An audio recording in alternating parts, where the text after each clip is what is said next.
Hanya saja ya, masih terdapat kesalahpahaman di luar sana ya, yang saya temui nih ya, yang melihat leadership adalah tentang posisi, keuntungan dan power semata ya. Akhirnya banyak orang yang berlomba-lomba ya, ke posisi teratas karena mempercayai bahwa kebebasan, power dan kesejahteraan sebagai hadiah yang akan menantinya sebagai seorang pemimpin.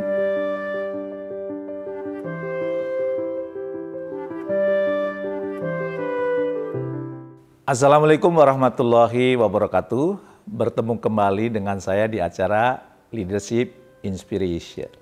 Semoga Anda semakin sukses, makin mulia. Bapak dan Ibu, sadarkah Anda bahwa setiap hari kita dihadapkan oleh pilihan-pilihan yang jika ditelusuri, pilihan tersebutlah yang membawa dan membentuk kita sejauh ini. Bahkan dalam hitungan menit atau jam, apa yang mau kita pikirkan, apa yang mau kita kerjakan, apa yang mau kita rasakan, semua adalah pilihan. Dan Anda sebagai seorang leader memiliki kendali atas setiap pilihan yang akan Anda buat. Ya, hidup adalah pilihan.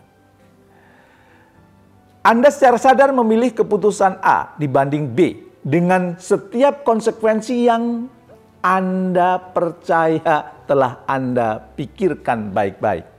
Ya, termasuk pilihan Anda untuk menonton video ini dibandingkan video lain yang mungkin lebih menghibur, itu juga pilihan Anda. Ya, saya yakin Anda sudah mempertimbangkan kenapa mendengarkan video ini.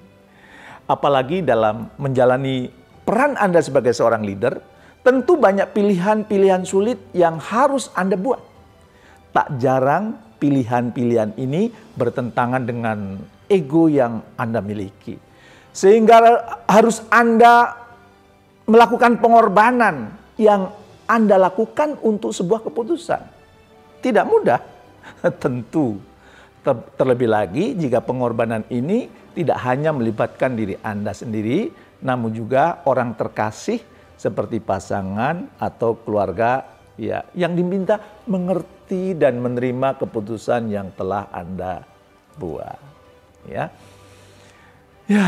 Bapak dan Ibu, yang paling sering terjadi adalah kondisi di mana Anda harus tetap fokus terhadap pekerjaan Anda di waktu libur. Hari libur yang seharusnya menjadi waktu Anda dengan keluarga harus dikorbankan dengan tanggung jawab yang sedang Anda emban. Sering seperti itu? Saya pernah ya seperti itu. Atau kondisi di mana ada momen penting keluarga yang berbenturan dengan kepentingan bisnis. Saya pernah mengalami belum lama ini ya. Ujian skripsi anak saya tiba-tiba jadwalnya berubah. Padahal saya sudah mengosongkan tanggal tersebut. Fokus ingin menemani ujian skripsi anak saya ya. Dan jadwal yang keluar, yang baru keluar nih ya, dari kampus di mana anak saya kuliah yaitu IPB, berbenturan dengan jadwal saya mendampingi para direksi Adira Finance yang menjadi klien kami. Ya, saya harus menemani direksi Adira Finance yang sedang melakukan GEMBA, gerakan manajemen turun ke bawah, tersebar di 10 kota. Tentu saya tidak bisa mengubah jadwal yang mencocokkan jadwal banyak direksi Adira Finance dengan saya ini.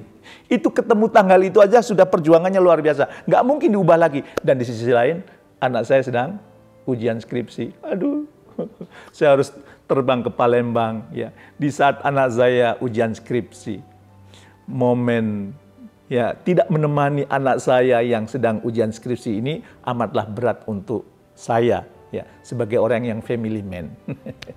Saya hanya bisa menyaksikan ujian anak saya melalui video call yang dilakukan oleh istri saya. Ya. Tanggung jawab saya sebagai seorang inspirator berbenturan dengan tanggung jawab saya sebagai seorang ayah. Saya menyadari ketika Anda tidak memiliki tanggung jawab, mungkin Anda dapat melakukan apapun yang Anda inginkan. Namun saat Anda diberikan tanggung jawab, Anda memiliki keterbatasan dengan apa yang Anda dapat lakukan. Karena semakin besar tanggung jawab yang Anda emban, maka semakin besar pula pengorbanan yang harus Anda lakukan. Ya. Hanya saja masih terdapat kesalahpahaman di luar sana, ya, yang saya temui nih ya, yang melihat leadership adalah tentang posisi, keuntungan dan power semata, ya. Akhirnya banyak orang yang berlomba-lomba, ya, ke posisi teratas karena mempercayai bahwa kebebasan, power dan kesejahteraan sebagai hadiah yang akan menantinya sebagai seorang pemimpin, ya. Ada banyak yang masih berpikiran seperti itu. Mari kita lihat ke para leaders inspirasional, ya, para leader-leader yang sangat inspiratif di dunia ini, yang telah terbukti mampu memimpin dengan baik. Ada di antara dari kita yang mungkin fokus melihat kekayaan dan kesuksesan yang mereka miliki. Padahal mereka menjadi besar seperti saat ini bukan hanya karena memiliki modal dan tim yang hebat semata, melainkan ada pengorbanan yang mereka curahkan di setiap perjalanannya, ya. Jadi tidak tiba-tiba enak gitu. Ada pengorbanan yang mereka lakukan. Sebagai salah satu contoh, Elon Musk, ya, CEO dari SpaceX, ya, Tesla, dan sejumlah perusahaan lainnya menghabiskan waktu terkadang 80 sampai 90 jam per minggu untuk bekerja di kantornya. Sedangkan menurut studi Harvard Business Review, ya, menemukan bahwa para CEO itu rata-rata cuma sekitar 62,5 jam dalam satu pekan, tapi Elon Musk 80, ya.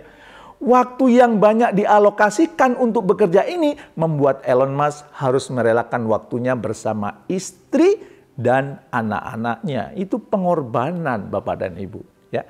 Begitu juga menurut survei dari The Growth Faculty terhadap 15.000 top business leader di Australia, waktu bersama keluarga memang menjadi pengorbanan yang paling sering dikorbankan. Seperti halnya CEO Pepsi, ya, Indra Nooyi, ya, kalau nggak salah Indra Nooyi, yang menyadari pengorbanan terbesar yang ia lakukan ialah merelakan waktunya bersama keluarga dan pihak yang paling tersakiti karenanya adalah pasangan hidupnya.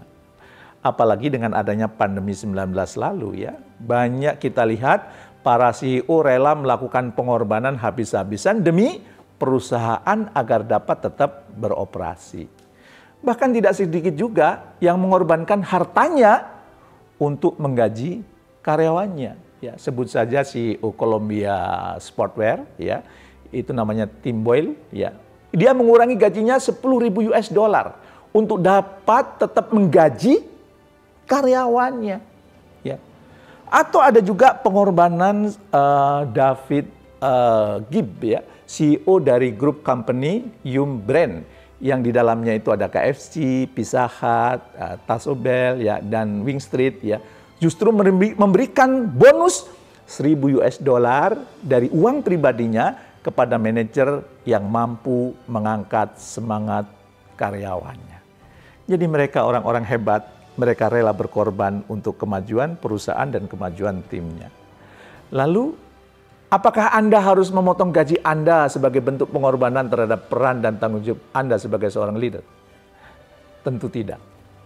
Tadi itu hanya contoh, ya, yang dapat dikatakan mungkin cukup ekstrim, ya, dalam krisis global ini, ya. Terus apa yang bisa kita lakukan? Nah, sekarang Anda tidak perlu menunggu krisis datang, ya, untuk melakukan itu. Lakukanlah semudah dan secepat yang Anda bisa. Seperti mengirimkan makanan kepada tim Anda yang sedang bekerja remote, ya. Mengirim bingkisan tak terduga kepada anggota tim Anda. Ya. Ayo, di sini siapa yang belum pernah melakukan itu selama 2 tahun bekerja, ya, secara remote, ya? Semoga Anda tidak termasuk yang melakukan ini, ya, yang tidak pernah mengirimkan sesuatu kepada anggota tim Anda, ya, sekedar makanan ringan atau segala sesuatu yang menyenangkan mereka. Anda juga bisa sekali memberikan hiburan kepada mereka ya, ngajak nonton bareng, makan bersama, atau pergi ke suatu tempat dengan tim Anda. Banyak hal yang bisa Anda lakukan untuk menunjukkan tanggung jawab, pengorbanan, dan perhatian kita kepada anggota tim. Mungkin sebagian Anda ada yang bertanya, emang pengorbanan leader itu penting ya? Kenapa sih kok kita harus berkorban? Kan kita itu leader. Gitu.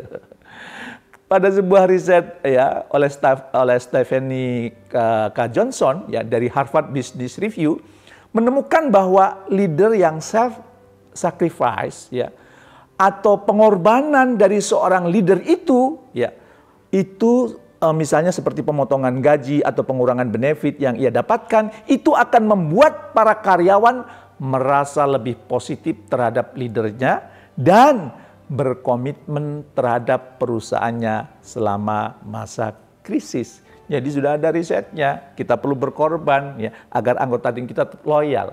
Nah, saat ini krisis yang diakibatkan oleh pandemi bisa jadi telah berkurang.